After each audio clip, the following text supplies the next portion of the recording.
G'day, and welcome to Wine Library TV. I am your host, Gary Vaynerchuk, and this, my friends, is The Thunder Show, aka the internet's most passionate wine program. And as you can see, I have an Aussie Rules football here, signed by all the wonderful winemakers and wine personalities that I met on this trip, which is quite nice. And I'm excited about, you gotta do this. I'm very, what is it, right?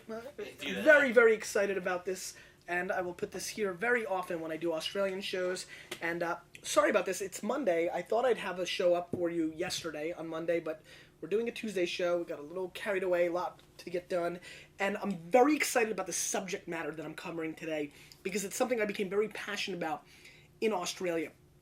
What I believe firmly is that way too many of us completely view Aussie wines as big, huge, over-the-top, ripe, explosive fruit bombs. And there's a lot of producers making classic styled wines that are just not that way. And I think the reputation is either yellowtail or fruit bomb, and I'm one that very much jumped on that bandwagon.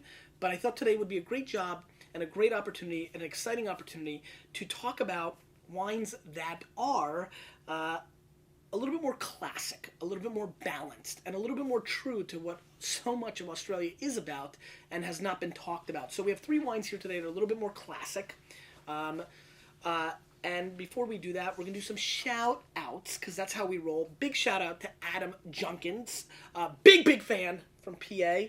Happy belated birthday. And big shout-out to Samantha Chan. She's a big fan. She loves the chocolate and the banyule. Samantha, I did some banyule the other day, so check out that show. And finally, Victor Maslo's niece, Riasa. Happy birthday, and from Big Top Victor. So we got that. Thank you, Mott. Mott held up a sign. It was funny. Got the shout-outs out of the way. It's always fun. Let me know if you ever need any in the future. Leave some comments. Oh, check out Cork.com. Did some changes. If you want to learn more, a little more reading, Mott linked that up. Doing some interesting stuff there. Leave some comments there. And there's a very good reason. And it uses the same sign-in, I think, as Wine Library TV. Thank you for all the lurkers that have come out recently. Thank you for all the fans that have been waiting for a show. I'm sorry it's been a while. And here we are. Classic, maybe not as fruit bomb driven Aussie styles. Now, I had a Mount Mary wine when I was there with a great group that included the proprietor of this winery. But this is a very interesting Mount Mary wine. Mount Mary is very colty in Australia, very big division line. Some people can't stand their style. Some people love it. Very old world, rustic, old school. This is their Trilliat 2000. Little age on this white wine from Mount Mary. This is a very intriguing winery that I think is making some interesting wines. I really liked the red I had with my gang the other day. This is 75% Sauvignon Blanc, 20% Semillon, and the rest is Muscadet. It's also 47 U.S. bones, and it is 92 points. International Wine Cellars, probably Josh Reynolds. Might even be Tanzer back then. Not quite sure on that. Really interesting color. Mott, give me a little perspective here. You know, are you getting it a little? Is this a good side? Little pour a couple out for all the Aussie people that couldn't be with us. Anyway, Mott, show the screen on there. Let them know that we did it. Okay, good. Now, you know, some really interesting golden color. This very old world style. 2000. I mean, we're here 10 years later on a white wine. White wines age dramatically more than people give them credit for. Let's just make that statement for the whole wine world. Sniffy sniff. Very interesting nose coming across right off the bat. Little lemon peel. I've got to be honest, there has a little bit of a, I don't know how to say it. There is a little hint of like burnt vomit going on here. And what I mean by that is like, you know, if you went to a high school party and everybody drank tequila, you're going to get a little bit of throw up, man. And then, you know, kids are always smoking, you know, high school party. We do not condone smoking for kids. And so like a smoky vomit play. I know it's kind of, like, I'm sorry, I apologize. But you got to call them like you see them. Little creme, lemon creme, kind of like a, you know, one of those, you know, like those little pies you go into like a French bistro or New York, you know, these snobby kind of places, Mott. And a little like, it's a little cream pie. Places Lizzie sends me to get like her donuts. You know, like a little cream pie is like $47.90. It smells a little bit like that. Pretty nose. The burnt vomit thing can throw some people off. I get it. A little bit tire, burnt rubber kind of thing as well. kind of like a kasha, grainy kasha on the nose as well. Very complex nose, as you can tell. Let's give it a whirl.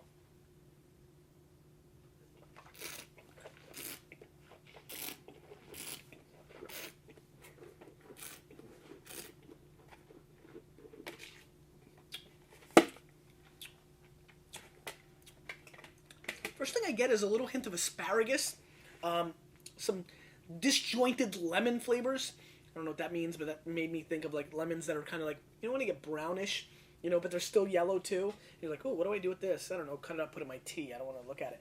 I get a little bit of that coming through on this. Very good acidity, high acid value coming through.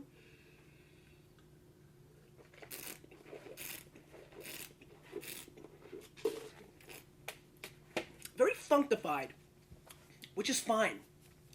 Definitely not a wine a lot of people are going to love because it's awkward and just totally different for a white wine. I can see this throwing off a lot of people. On the flip side, nerd McGee's are going to love this, and I think that is kind of interesting, and I think that'll be fun to watch as a lot of nerds get to consume this, and they're going to love the awkward flavors, the difference. And this wine's just very different in general, and really just the focus of the acidity, acid, fruit balance on this wine is structured in such an immaculate way that with a lot of variety of foods, whole fish come to mind right off the top. Just get like a Gruber, you know, kind of just, you know, some bass. This would also go well with kingfish, something I had down there, like a sushi style thing. I think this would be a great pairing. All in all, I'm a little bit disappointed, to be honest with you. As you can see, I kind of been almost delaying. I'm a big fan of this winery, but this wine's kind of okay. You know, I'm going to score 89 and at 42 bones. I'm going to give it a pass with 7 Z's.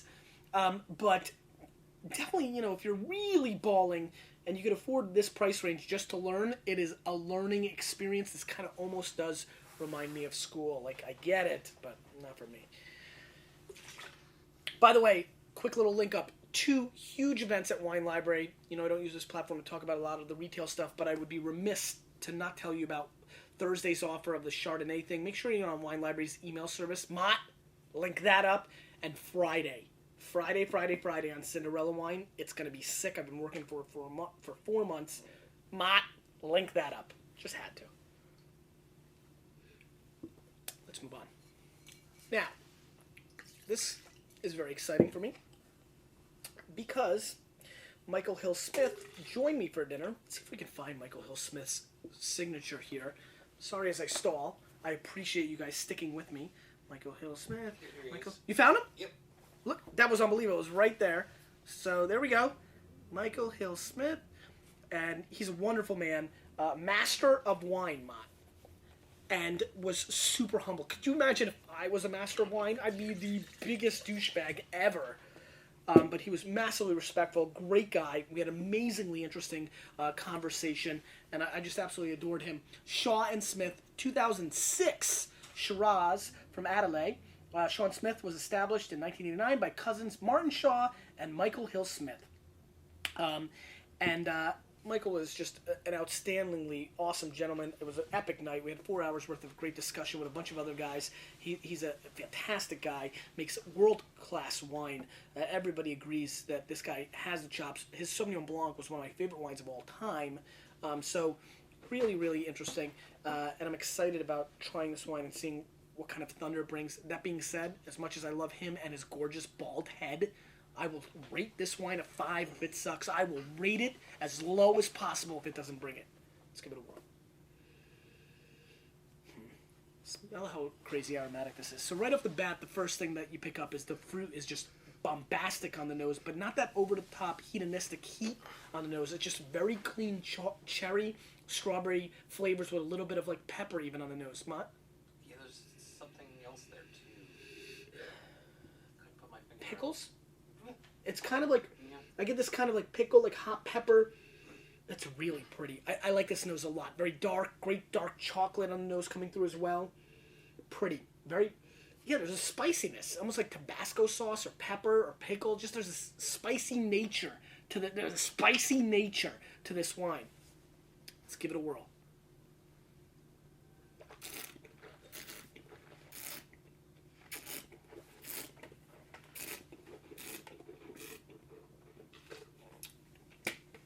And here's where you find the balance. You know, I actually prefer this to the wine we had that he served.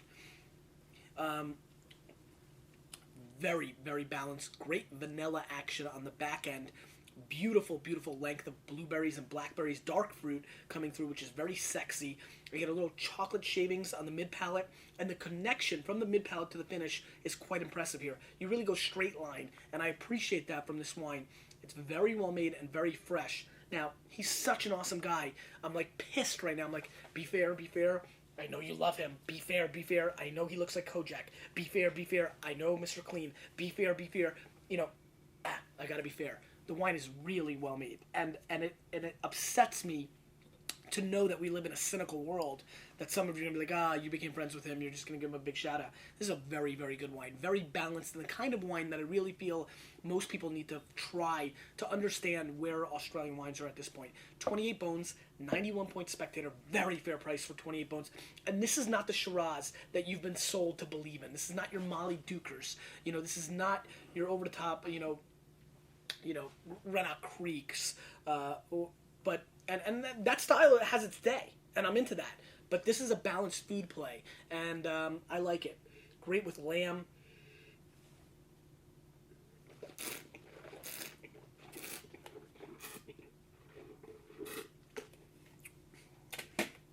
I love this pepper on the back end. I'm going to score 91, white pepper, by the way. I'm going to score this wine 91 points. I'm going to agree with the Wine Spectator. I think they nailed it. And you're good, Mom. I'm just going to whisper. They don't need to see me. And if you really want me to be serious, I probably would have scored it a 92 if I didn't just tell you guys that I just met him, because I'm worried that you guys, would think, so, I probably would have scored it a 92. So, 91 points it is, and a very, very good wine. Let's move on. You like that wine? You're smiling. All right, let's give it some rinse. Where are my ballers at? 79 bones, Mott. Who picked this wine? K. Murph, come on. Oh, no, Ian. Gioconda, Warner Vineyards, Shiraz. 79 U.S. bones, 98% Shiraz, 2% Roussan, 93 points Robert Parker, 94 points Josh Reynolds, who I think is a great critic in Australia, as you guys know. And so I'm dying to try this. I've long been a huge Gioconda Chardonnay fan. Let's see what their Shiraz brings to the table. A little sniffy sniff. God, I love when Viogniers on the nose. Get this great little Viognier. Oh, I'm sorry, Roussan. I assumed it was Côte Rôtie, but it's Roussan, not Viognier. My apologies. Which is another white wine varietal from the Rhone Valley that we often see blended with Shiraz. It's classically Viognier. That becomes Côte Rôtie. If you've ever seen Côte Rôtie from the Rhone Valley. But we've seen a lot more of this push in Australia lately, and that's what this is. 98 Shiraz to Roussan. Just assumed. You know what happens when you assume a little ass, little you, little me. So what happens when you introduce white wine into red wines, oftentimes, especially when you use grapes like Viognier and Roussan, aromatically they get much more interesting, and that's what's happening here. There's just this gorgeous kind of lard meets olive oil meets just beautiful floral components. A little bit of chocolate, almost like chocolate-covered rose petals, but like milk chocolate instead of dark chocolate that we normally reference here on the show. This is good. I'm enjoying this. Let's give it a whirl. It feels like it's going to be big.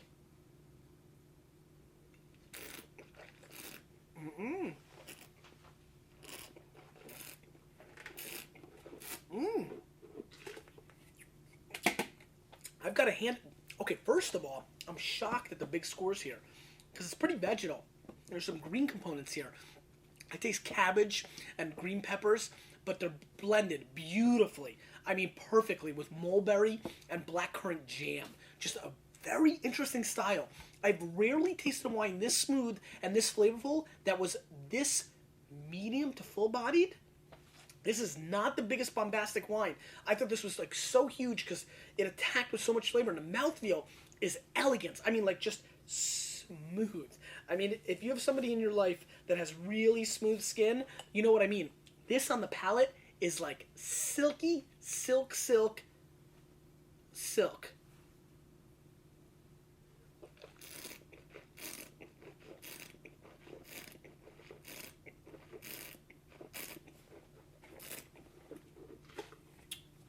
charcoal, meatiness. This wine is the real deal. This is way, way, way up my palate. Once again, baffled that Parker and Reynolds went this high because it's not the jammy, fruity style that I was so expecting. Kudos to Ian for picking this because on paper, I would have thought this was a fruit bomb. I said, go more traditional for me. He picked a great lineup. I don't think I'm, God, this is so awkward. I don't see a lot of people liking this wine. Either I've completely lost touch where the palates are. And weirdly, can I be honest with you? We've already whispered. On paper, this is the style I love. It's green, it's velvet, it's balanced. There's something keeping me away from loving this wine, and that's kind of freaking me out. Oh, by the way, huge hello to Santonio Holmes, your new New York Jet. I mean, we are just, we're loaded. I mean, let's be honest, the Jets are loaded. Cromartie. And by the way, we had no free agent money. Well, we couldn't do the free agent thing because we were a Final Four team. GM's been very creative to get Cromartie. We got LT, which I'm a little bit worried about. Yeah, but he catches out of the backfield, so it gives at least a little element. Santonio Holmes. We still have our first and second pick, and we get Chris Jenkins back. I mean, yeah, don't forget about Big Boy Jenkins. Anyway, sorry for the Jets rant. I like this wine. I'm going to score it 92 points. Freak on me. I know. Leave comments. I know. I should go 95. There's something holding me back. That's the question of the day. What's holding me back? You guys know me well. You know me better than I know myself. It's green. It's velvety. Can you help me? I'm just baffled. I don't know what's holding me back. Maybe I'm just trying to be a piss nut. I don't even know what that means. But I'm just holding back. There's one element missing. I don't even know. Answer that for me. That would be huge. I enjoyed myself. I enjoyed myself a lot. I miss you guys a lot. I'm loving this. And I've got an interesting week ahead for you. We're going brown bag, baby. Brown bag. You, with a little bit of me, we're changing the wine world, whether they like it or not. Check out Corked. Interesting stuff. Learn a little.